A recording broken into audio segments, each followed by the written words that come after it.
Baik, kembali ke materi Bapak Ibu. Jadi di dalam modul 4 itu diharapkan Bu Hanpian ini menguasai kelima poin ini. Yang pertama, Pian mampu menjelaskan tren globalisasi yang tentunya itu bisa diangkat di dalam pembelajaran IPS. Jadi tren-tren globalisasi yang bisa kita gunakan untuk anak-anak SD di kelas rendah dan kelas tinggi, bisa kita gunakan sebagai sarana penyampai materi, sebagai contoh penunjang. Kemudian Bapak Ibu diminta lagi untuk menguasai masalah-masalah sosial, mengidentifikasi sosial, lingkungan, hukum, ketertiban, dan masalah kesadaran hukum. Kenapa ini penting? Kelima poin ini Bapak Ibu kembali ke pengertian IPS itu sendiri. Dia bertujuan selain dia mengintegrasikan ilmu sosial dan humaniora, dia juga bertujuan IPS ini membentuk siswa menjadi warga negara yang baik. Warga negara yang baik itu ya Bapak Ibu artinya dia mengetahui perkembangan zamannya, pengaruh-pengaruh tren globalisasinya. Kemudian ketika siswa kita terjun ke masyarakat, dia bisa menganalisa masalah sosial, mengerti masalah yang ada di lingkungan, kemudian patuh terhadap hukum dan sadar tentang hukum. Jadi itu yang dimau di modul 4. Gimana caranya seorang guru tadi sebagai pengembang kurikulum bisa menguasai kelima poin ini agar pembelajaran IPS ini benar-benar tercapai tujuannya kepada siswa kelas rendah sama kelas tinggi. Jadi sangat perlu kemampuan yang luar biasa. Bapak Ibu pasti juga karena sudah berpengalaman, pasti sudah banyak melihat karakteristik siswa seperti apa, dan tinggal bagaimana Bapak Ibu menyelipkan apa yang menjadi perbincangan hangat di dunia untuk dijadikan sebuah materi, sebuah contoh materi. Karena pada generasi zaman now ini, zaman sekarang ini lebih menyukai satu hal yang sifatnya sedang hangat, kemudian yang sifatnya lagi tren, lagi baru, lagi booming. Nah itu sekarang guru-guru pun dituntut menjadi guru-guru yang zaman now. Artinya dia harus lebih update dibanding siswa. Kalau bisa informasi itu jangan sampai siswa dapatnya dari handphonenya, dari berita. Kalau bisa siswa itu tahunya dari gurunya. Nah zaman sekarang ini tidak ada lagi, mungkin jarang banget yang memakai surat kertas biro, karena zaman sekarang sudah banyak canggih memakai. Misalnya kita HP, walaupun HP seperti apa aja model dan bentuknya, tidak usah pakai yang tua, tetapi maksudnya masing-masing sudah ada punya telepon genggam, jadi bisa mengabarkan dengan keluarga yang jauh atau bagaimana. Nah itu salah satu alat komunikasi yang cepat sekarang ini. Kalau dulu kan ngirim surat lama baru datang atau bagaimana, kira-kira ya memang telegram paling cepat di antara seperti sekarang ini yang memakai penggenggam ataupun yang sejenisnya sekarang ini. Jadi anak-anak kayaknya sangat senang kalau mendengar HP atau alat komunikasi yang baru yang keluar sekarang ini. Itu aja Pak, terima kasih. Terima kasih Bu. Karena yang berarti contohnya tentang komunikasi ya, tentang komunikasi. Terima kasih Ibu sharing pengalamannya. Satu orang lagi mungkin ada. Assalamualaikum warahmatullahi wabarakatuh Pak. Waalaikumsalam, silakan Bu Hermawati. Ulun menurut pengalaman ulun Pak lah, mengajar di kelas 1 nih tentang populasi Pak. Biasanya kan kalau hari panas tuh kan murid-muridnya panas bu. Nah disitulah kadang-kadang ulun tuh ada juga sedikit menyelipkan pelajaran kenapa jadi ini udara kita nih panas. Nah, karena banyak pohon-pohon yang ditebangi. Jadinya kita bagaimana kalau ini kita menanami lagi pohon-pohon yang sudah kita tebangi, misalnya kita tanam pohon apa di muka sekolahan supaya kan jangan kepanasan lagi, supaya kan udara yang dapat ke dalam kelas kita. Itu Pak. Baik, terima kasih. Baik, terima kasih Bu Hermawati. Nah baik, nah jadi Bapak Ibu dari yang disampaikan Ibu Hermawati dan Bu Neneng tadi ya, mewakili penjelasan bagaimana kita mencoba mencontohkan itu kepada isu-isu yang lagi global. Kenapa ada 8 poin isu ini yang ada di BMP? Karena ini selalu muncul Bapak Ibu permasalahannya dari semenjak dulu hingga sekarang. Ya, jadi krisis energi, jurang antara negara kaya dan miskin, kepadatan penduduk apalagi ini adalah satu tren global yang mungkin sampai beberapa tahun ke depan akan selalu hangat. Jadi Bapak Ibu bisa jadi poin ini ketika menemukan materi untuk bisa menyelipkan permasalahan-permasalahan yang ada di sini, yang 8 poin ini. Masalah komunikasi apalagi tentang kemajuan teknologi, tentang kepadatan penduduk tadi, kalau perdagangan internasional, tentang isu yang tadi pasar ASEAN, mungkin kayak perang nuklir ini mungkin itu menjadi isu yang sudah lama ya. Baik Bapak Ibu lanjutkan. Nah sekarang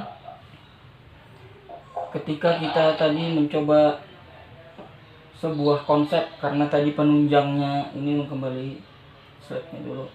Nah ini penunjang daripada tren globalisasi tadi ada lingkungan, budaya, ekonomi, politik, dan teknologi. Maka Bapak Ibu, kalau tadi sudah bisa kita memberikan isu-isu tren baru 1 poin, nah sekarang kita naik ke level berikutnya adalah kita memberikan 1 poin tetapi di dalamnya ada beberapa poin. Nah misalnya ini yang lagi marak nih, Gojek atau ojek online. Di dalamnya ada isu budaya, ada isu ekonomi, ada isu teknologi. Ojek online, budaya apa yang dihilangkan dari ojek online? Mungkin yang tadinya orang tua siswa itu sering berbelanja ke pasar, kemudian kalau pagi atau hari Minggu pagi ada rutinitas berangkat pergi ke pasar belanja kelengkapan di rumah. Nah sekarang dengan adanya ojek online, semua bisa dipesan menggunakan aplikasi Gojek. Jadi mungkin mau beli apa, mau makan apa, bisa menggunakan Gojek. Kemudian budaya apa lagi yang hilang Bapak Ibu? Ojek pangkalan. Kalau dahulu masih marak ada ojek pangkalan, sekarang ojek pangkalan sudah hampir tidak ada, mungkin ada sedikit. Lebih banyak sekarang beralih ke online. Kenapa itu hilang budaya ojek pangkalan? Karena ojek pangkalan lebih mahal dibanding ojek online. Ojek online murah. Kalau ojek pangkalan mungkin mahal 2 kali lipat, bisa jadi 3 kali lipat. Nah itu juga merambat ke isu ekonomi. Dengan adanya ojek online mematikan pasar tadi, pasar tradisional, mematikan ojek tadi yang berpenghasilan mungkin mengandalkan ojek pangkalan. Nah, sekarang itu jadi sepi karena peminat ojek pangkalan lebih sedikit. Orang banyak beralih ke ojek online. Nah berbicara lagi tentang teknologi, teknologinya pasti adalah di softwarenya. Dengan mudah kita bisa menginstal dari Play Store, kemudian kita isi nama dan sebagainya, kita bisa menikmati semua layanan yang ada di Gojek. Jadi dari 1 contoh Bapak Ibu, dari 1 contoh kita bicara tentang ojek online, di dalamnya bisa memuat 3 poin. Nah itu yang juga harus dimiliki seorang guru IPS untuk anak SD. Jadi kalau tadi kita sudah bisa memberikan contoh satu hal, sekarang kita berikan contoh 1 tapi di dalamnya ada 3 yang bisa kita kaitkan. Nah ini contoh dari ulun nih, mungkin dari Bapak Ibu sudah ada muncul ingin memberikan masukan, kira-kira contoh apa yang bisa mencakup ini ada lingkungannya, ada budayanya, ada ekonomi, politik, dan teknologi. Atau mungkin cuman ada dua boleh. Contohnya cuman ada budaya dan ekonomi. Atau mungkin contohnya cuman ada nilai lingkungan dan politik, boleh. Silakan Bapak Ibu. Ini ada yang lagi tren. Ya silakan Ibu. Siapa? Ibu Rizky, Ibu Pak. Rizky, silakan Bu.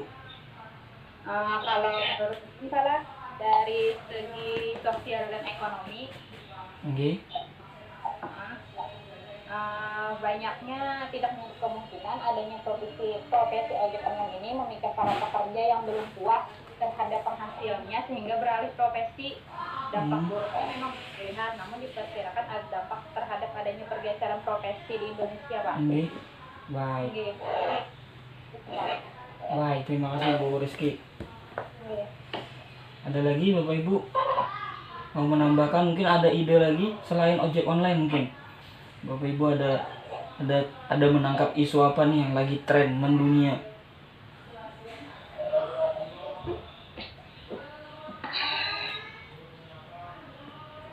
Ada?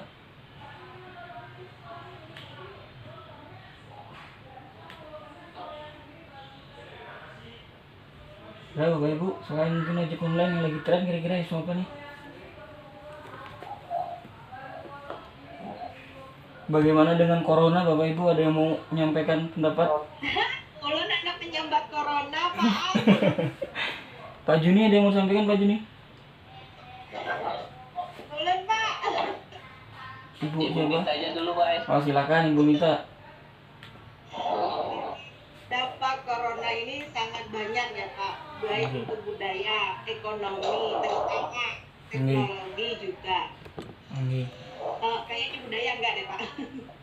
Oke, baik. Iya. Budaya juga budaya, ekonomi, teknologi dan agama juga. Oke, satu-satu dulu Bu. Budayanya dulu. Budaya yang biasanya kita bersalaman Oke. dibatasi. Oke, baik. Ekonomi, orang yang jualan harus stay at home, diam di rumah, dan mereka tidak mempunyai penghasilan yang biasanya sehari-hari bisa berjualan, sekarang Oke. tidak bisa. Jadi penurunan ekonomi itu sangat drastis Pak. Termasuk suami saya di rumah dan tidak bekerja. Kemudian dan termasuk saya juga sebagai guru harus bekerja di rumah, kecuali Oke. mungkin aparat kepolisian, TNI, Polri, dan terutama garda terdepan itu perawat, dokter yang ada di rumah sakit. Kemudian teknologi akan semakin canggih karena semua info-info tentang corona akan di-share oleh negara-negara yang sudah berdampak corona ini melalui berita online, dan kita nggak tahu itu benar atau hoaxnya. Mungkin itu Pak. Terima kasih. Baik, terima kasih Ibu Mita. Siapa lagi? Halo Pak, Nah tadi. tambahan lagi sih Pak yang dapat Oke. penerapan di physical distancing itu mengharuskan seorang berdiam diri di rumah itu banyak pengaruh sama kondisi alam. Jadi aktivitas ekonomi sama transportasi juga dibatasi kan. Ya. Itu berdampak juga pada lingkungan, juga pada ekonomi, ke pariwisataan itu berkurang loh. Jadi Iya, yang benar. ke Indonesia itu berkurang karena virus corona ini. Jadi berdampak pada ekonomi juga, lingkungan juga, sosial juga. Itu aja sih Pak dampaknya. Baik, terima kasih. Satu mungkin terakhir ada yang disampaikan lagi sebelum melanjutkan lagi. Tidak ada? Oke, baik.